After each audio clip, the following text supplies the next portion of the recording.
Halo semuanya, balik lagi bersama saya di Analisa Teknikal Saham Harian. Oke, sesuai dengan judul dari video ini, saya tahu saya akan membahas Bank Net Syariah Indonesia ya, tetapi saya ingin mengupdate kalian berdasarkan video saya sebelumnya ya, mengenai pergerakan Nasdaq, yaitu bursa di Amerika Serikat. Nah, jadi di video saya sebelumnya, saya bilang bahwa Nasdaq ini kan emang lagi fase downtrend ya. Nah, tetapi tiba-tiba ada satu candle pattern, yaitu bullish hammer candle, yang cukup menarik untuk kita antisipasi. Nah, di video sebelumnya emang saya juga bilang bahwa bullish hammer candle ini belum terkonfirmasi, soalnya kalau mau konfirmasi suatu candle pattern itu harus dikonfirmasikan dengan candle selanjutnya, yang dimana penutupan harganya di atas batas atas dari candle bullish hammer ini. Nah, sangat sayang sekali ternyata pada perdagangan Nasdaq di hari Senin itu Nasdaq sempat ya awal-awalnya tuh dia sempat menguat nih, kita lihat ya shadow-nya dia sempat ke atas. Awal-awal saya pikir kemungkinan besar Nasdaq akan berhenti turun. Nah, tetapi ternyata pas penutupan Nasdaq overall turun hingga 2,4%. Nah, jadi ini juga bisa jadi bahan pelajaran ya. Jadi maksud saya, kalau kalian lihat suatu candle yang seperti ini, kalian jangan langsung ambil posisi atau gimana dengan berharapan ini bisa naik. Soalnya candle pattern ini itu harus dikonfirmasi dengan candle selanjutnya sebelum kita bisa pasti bahwa Nasdaq ini akan berhenti downtrendnya dan mulai nanjak ulang. Nah, saya juga mau point out nih, ini saya dikasih tahu dari temen ya.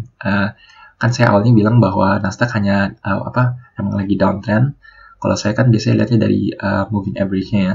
Tetapi ternyata kalau dari teman saya tuh diingatkan bahwa ternyata Nasdaq ini emang udah downtrend dari patternnya sendiri. Kita lihat di sini ya, ini ada pattern head and shoulder, di mana di sini shouldernya, headnya lebih tinggi, terus ada shoulder lagi, dan dia akhirnya tembus level neckline-nya. Kita bisa bilang sekitar sini ya, dia tembus level neckline-nya. Jadi kalau kayak gini, di mana ada pattern head and shoulder dan harganya sudah tembus level neckline-nya, ini kemungkinan ini bahkan sudah terkonfirmasi bahwa ini pattern head and shoulder. Nah, head and shoulder pattern ini adalah suatu pattern chart yang dimana menunjukkan kemungkinan besar ada tanda-tanda reversal dari trend yang sebelumnya. Jadi head and shoulder itu bisa aja dari uptrend atau bisa jadi dari downtrend. Downtrend head and shoulder kemungkinan besar akan uptrend. Kalau yang sebagai contoh ini kan Nasdaq-nya kan dia lagi uptrend terus ya, selalu dijaga di atas EMA 20. Terus ada tiba-tiba ada pattern head and shoulder, dan ternyata terkonfirmasi karena sudah tembus level neckline. Nah, jadi kemungkinan besar Nasdaq ini mengalami akan lanjut penurunannya. Nah, saya juga baca-baca nih, walaupun Nasdaq secara overall dia minus, tetapi Dow Jones malahan naik cukup lumayan ya, 0,91% waktu di perdagangan kemarin. Nah, jadi penurunan Nasdaq ini sebenarnya dikontribusikan paling banyak karena saham-saham teknologi itu mengalami koreksi yang cukup besar. Karena kita tahu ya di Nasdaq ini saham-saham teknologi ini lagi naiknya cukup besar nih. Ya sebagai contoh lah Tesla ya. Mungkin kalian sudah tahu mengenai Tesla yang dari awal 2020 ya atau pertengahan 2020 itu naiknya sudah sangat tinggi dan akhirnya mengalami koreksi yang cukup tajam. Harganya dari awalnya pernah menyentuh level 860, sekarang sudah menyentuh level sekitar 580. Nah, tidak hanya Tesla, juga beberapa perusahaan-perusahaan teknologi lainnya, contohnya seperti EV car yang terregister di Nasdaq juga ya, seperti NIO, itu adalah EV car berbasis Cina, itu juga mengalami koreksi yang sama seperti Tesla. Nah, jadi kemungkinan besar Nasdaq ini secara overall tetap akan mengalami downtrend. Nah, tetapi untuk Dow Jones sendiri sebenarnya sih masih sempat naik turunnya, jadi ya kita antisipasi aja lah. Tetapi kalau kita lihat bahwa Nasdaq ini sudah tidak terlalu kondusif ya, kemungkinan besar akan berdampak kepada IHSG kita. Kita pun juga menyadari ya bahwa belakangan ini IHSG sempat mengalami naik, tapi langsung mengalami tekanan, dan beberapa hari ini dari Senin dan hari ini ya IHSG tetap mengalami koreksi Nah, jadi ini hanya sebagai update ya. Oke, sekarang kita lanjut ke saham bank. Oke, jadi ini saham yang bisa dibilang salah satu favorit ya. Soalnya naiknya sangat pesat, waktu itu sempat turun cukup drastis, terus dia naik lagi, dan beberapa hari sebelumnya tuh mengalami koreksi ya. Nah, jadi kalau kalian nonton video saya di sebelumnya nih, yang saya akan kasih linknya di bagian kanan atas, itu saya bilang bahwa dengan candle hijau yang sangat besar ini, dan volume yang sangat luar biasa, kemungkinan besar Bank Net Indonesia Syariah ini masih ada potensi untuk naik ya. Nah, tetapi setelah hari dia mulai naiknya nih, langsung dia naik, sempat naik, tapi akhirnya dia turun dan akhirnya terkoreksi. Nah, terus beberapa hari kemudian dia terus mengalami koreksi.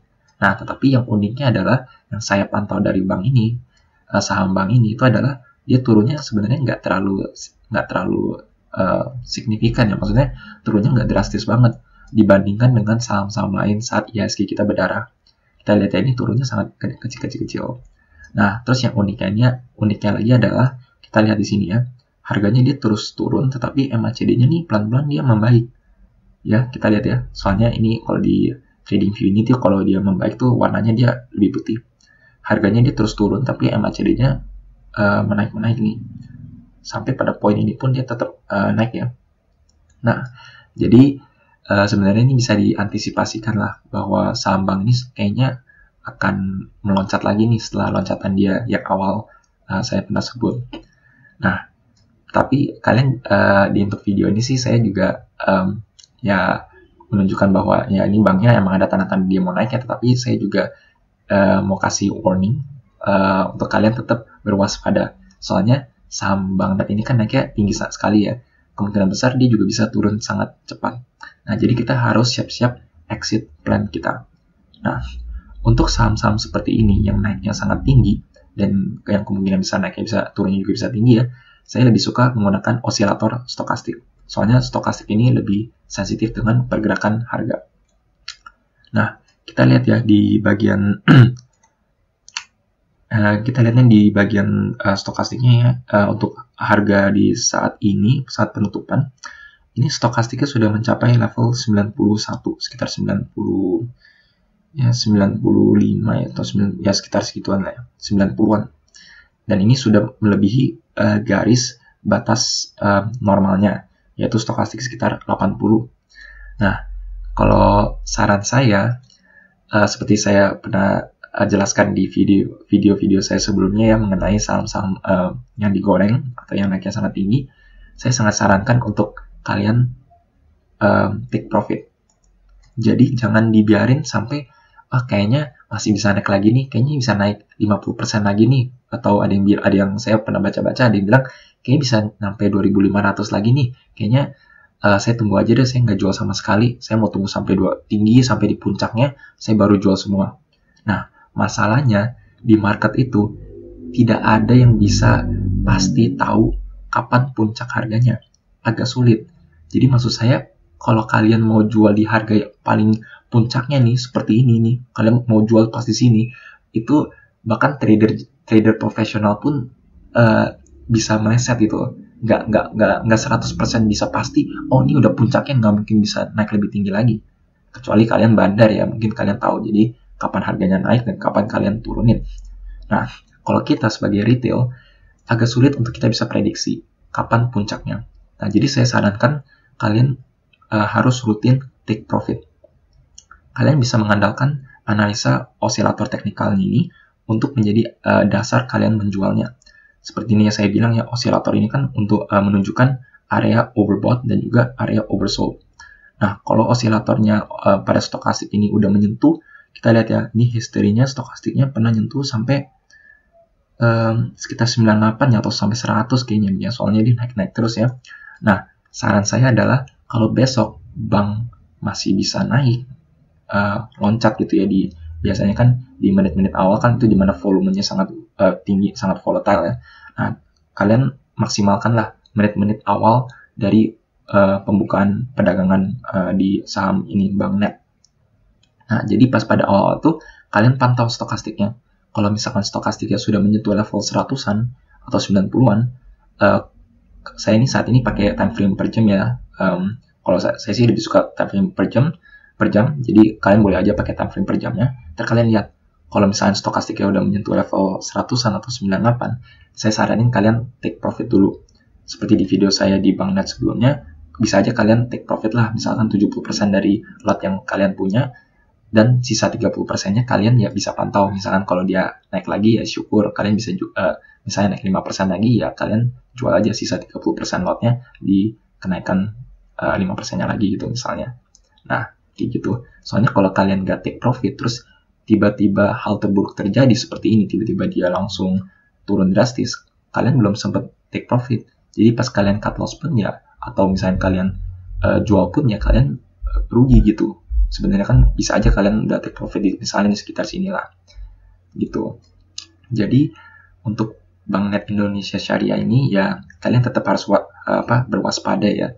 Soalnya ini kan saham sangat volatile ya, dan juga kalau kita lihat fundamentalnya kan ini harganya cukup mahal. Jadi kalau buat dikip pun sebenarnya agak seram gitu. Nah, jadi kalau untuk saham-saham ini seperti saya bilang sebelumnya di video saya sebelumnya, kalau saham gorengan kalian harus udah ada di pikiran kalian tuh ya exit plan kalian. Jangan pikir kalau ini mau dikip. Harus langsung pikirkan exit plan-nya dan harus cepat. Soalnya pergerakannya ini sangat cepat. Jadi kamu pencet tombol dan juga pencet tekan sell-nya tuh harus cepat juga dan harus gesit.